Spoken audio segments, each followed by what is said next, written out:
नमस्कार प्रिय मित्रों और मेरे प्रिय विद्यार्थियों। आज हम अपने इस वीडियो में अध्ययन करने वाले हैं सूचना लेखन यानी नोटिस राइटिंग। सूचना लेखन कैसे लिखा जाता है, नोटिस राइटिंग कैसे लिखा जाता है। और आप लोगों को बता दूं तो हिंदी आ और बा दोनों में ये है। कक्षा 9वीं हिंदी आ के पाठ्यक्रम में सूचना लेखन है, जबकि कक्षा 10वीं हिंदी बा के पाठ्यक्रम में सूचना लेखन है।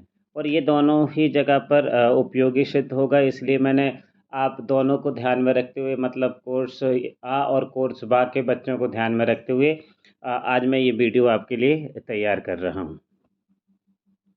तो चलिए हम सबसे पहले देख लेते हैं कि सूचना लेखन को आपको तैयार कैसे करना है। तो देखिए, ये है सूचना लेखन यानी नोटिस राइटिंग, जिसको अंग्रेजी में बोलेंगे हम, इसका प्रारूप है। यहाँ पर मैंने एक टॉपिक लिया हुआ है कि विद्यालय के मैदान में आपके हाथ की घड़ी कहीं खो गई है। मतलब जो रिस्ट वॉच है, जो आप हाथ में जो घड़ी पहनते हैं ना, वो कहीं खो गई है। अब आपको क्या करना है, इसकी सूचना देते हुए एक सूचना लेखन करना है। तो ये किस शीर्षक के अंतर्गत आएगा? तो प्रिय विद्यार्थियों, ऐसी जो सूचनाएं होती हैं वो खोया पाया शीर्षक के अंतर्गत आती है। तो खोया पाया शीर्षक के अंतर्गत हम एक सूचना तैयार करेंगे।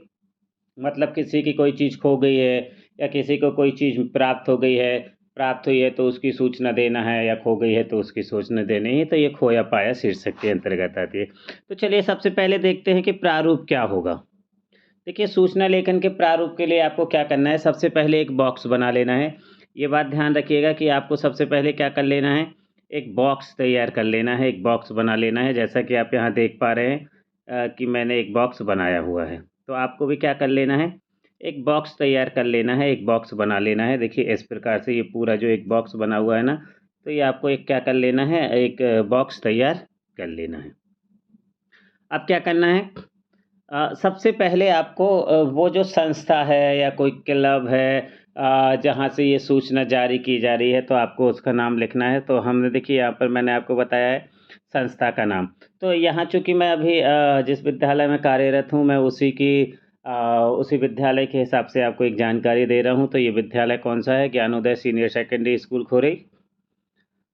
ये इस विद्यालय की तरफ से क्या है, एक सूचना है। विषय विषय क्या रहेगा, शीर्षक क्या रहेगा, तो ये खोया पाया सूचना है, तो ये खोया पाया सूचना के अंतर्गत जाएगा। अब आपको इसके बाद क्या करना है, इसके बाद आपको लिखना है दिनांक। किस दिनांक में, चूंकि मैंने कल के दिनांक में इसको तैयार करके दिया है कि 8/9/2023 की ये सूचना है। अब इसके बाद हमें क्या करना है, अब हमें मूल सूचना जो है, जो मुख्य भाग है, उसको लिखना है। कैसे लिखेंगे हम, तो कृपया ध्यान दें। ये हम अटेंशन कर रहे हैं, ध्यान देने के लिए बोल रहे हैं, तो कृपया ध्यान दें। सभी साथियों से निवेदन है कि कल विद्यालय में मेरी हाथ घड़ी कहीं खो गई है। देखिए, अब ये हम सूचना दे रहे हैं अपने साथियों को, ये सूचना दे रहे हैं, मतलब जो विद्यार्थी हैं उनको आप सूचना दे रहे हैं। तो आप उनसे अनुरोध कर रहे हैं कि कृपया ध्यान दीजिए, सभी साथियों से निवेदन है कि कल विद्यालय में मेरी हाथ घड़ी कहीं खो गई है। जो कि किस कंपनी की है, जो कि रॉयल कंपनी की है। जिस भी साथी को मिले वह उसे विद्यालय कार्यालय में जमा करे। देखिए, अब यहाँ पर हमें वो जो वस्तु मिलेगी उसको हम कहाँ प्राप्त कर सकते हैं, तो यहाँ भी ये भी हमने लिख दिया है कि उसको आप कहाँ जमा कर सकते हैं, विद्यालय कार्यालय में जमा कर सकते हैं, अथवा मुझे आकर देने की कृपा करें। मैं आपके इस सहयोग के लिए आपका बहुत आभारी रहूँगा। ये हमारी मूल सूचना होगी, ये मूल विषय होगा। इसके बाद हमें क्या करना है, देखिए, इसके बाद वो सूचना किसके द्वारा प्रेषित की गई है, तो हमें ये भी लिखना है द्वारा, मतलब वो किसके द्वारा निकाली गई है। तो ये देखिए, यहाँ आपको ये लिखना अनिवार्य होगा, द्वारा। अब किसके द्वारा निकाली गई है, तो ये मेरे विद्यालय में कक्षा 9वीं का एक छात्र है, मोहित जैन, ये उसके द्वारा ये सूचना निकाली गई है। तो यहाँ मैंने लिखा है, मतलब जिसके द्वारा भी सूचना दी जा रही है, तो आप वहाँ पर सूचना दे सकते हैं। मोहित कौन सी कक्षा है, तो ये कक्षा 9वीं आ। मतलब ये जब कोर्स आ के लिए हम बात कर रहे हैं, हिंदी में कोर्स आ के लिए, तो ये 9वीं कक्षा के लिए है, इसलिए ये 9वीं कक्षा मैंने यहाँ ले ली है। इसको आप 10वीं कक्षा भी ले सकते हैं, मतलब ये तो आपके अनुसार हो जाएगा। इसका एक प्रारूप और देख लीजिए। एक तो हमारा हो गया था खोया पाया, एक प्रारूप और देख लेते हैं। तो देखिए, एक है आपके विद्यालय में मोबाइल, मतलब चल दूरभाष यंत्र लाना मना किया गया है, बिल्कुल निषिद्ध है, वर्जित है। प्रतिबंधित है, आपको इसकी सूचना देना है अपने विद्यालय के प्राचार्य की तरफ से। तो विद्यालय के प्राचार्य की ओर से इस संबंध में एक सूचना लिखिए। आपको एक ऐसा प्रश्न आ सकता है कि आपके विद्यालय में मोबाइल यानी चल दूरभाष यंत्र प्रतिबंधित है, वर्जित है, जिसकी सूचना आपको विद्यालय प्राचार्य की ओर से देना है और आपको क्या करना है, एक सूचना लिखना है। तो हमें क्या करना है सबसे पहले प्रिय विद्यार्थियों, वही जो मैंने पहले बताया था, आपको एक बॉक्स तैयार कर लेना है इस प्रकार से। अब आपको बॉक्स तैयार करने के बाद सबसे पहले क्या लेना है, उसी वही संस्था का नाम। तो संस्था का नाम वही ज्ञानोदय सीनियर सेकेंडरी स्कूल। यहाँ आप जो यदि कोई संस्था प्रश्न पत्र में दी है तो आप वो लिख सकते हैं, अन्यथा आप अपने अनुसार लिख सकते हैं।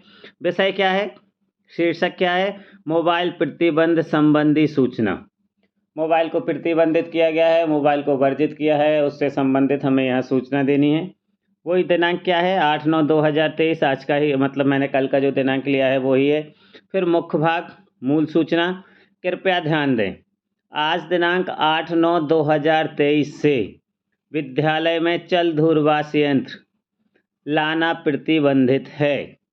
अपने साथ या अपने बस्ते में मोबाइल रखना या लाना मना है। यदि किसी भी छात्र छात्रा के पास मोबाइल पाया गया तो उस पर अनुशासनात्मक कार्रवाई की जाएगी, अतः सभी विद्यार्थियों को आदेशित किया जाता है। यहाँ ध्यान रखिएगा, चूंकि ये आदेश है तो आपको आदेशित किया जाएगा। सभी विद्यार्थियों को आदेशित किया जाता है कि उक्त आदेश का पालन कड़ाई के साथ करें। यहाँ पर का की जगह पा हो गया है, इसके लिए मैं क्षमा चाहता हूँ। उक्त आदेश का पालन कड़ाई के साथ करें। आदेशानुसार विद्यालय प्राचार्य। ये आपका दूसरा विषय से संबंधित एक प्रारूप मैंने यहाँ पर दे दिया है। मतलब अब आपके पास दो प्रारूप हैं। आपको दो विषय से संबंधित आपको सूचना लेखन मिल गया है। आपको अब जो भी विषय आता है आप इसी प्रकार उस प्रारूप को आधार बनाकर एक बहुत सुंदर सा सूचना लेखन लिख सकते हैं और 4 अंक प्राप्त कर सकते हैं। तो प्रिय विद्यार्थियों, यदि आपने अभी तक मेरे चैनल को सब्सक्राइब नहीं किया है तो सब्सक्राइब जरूर कर दीजिए, क्योंकि आपको सारे रचनात्मक लेखन, व्याकरण, आपके पाठ्य पुस्तक से संबंधित पाठों का अध्ययन बड़ी ही सरल भाषा में इस चैनल पर उपलब्ध हो जाएगा। और हाँ, वीडियो को शेयर करना ना भूलें, लाइक करना ना भूलें और अपने सुझाव मुझे कमेंट बॉक्स में ज़रूर दें। धन्यवाद।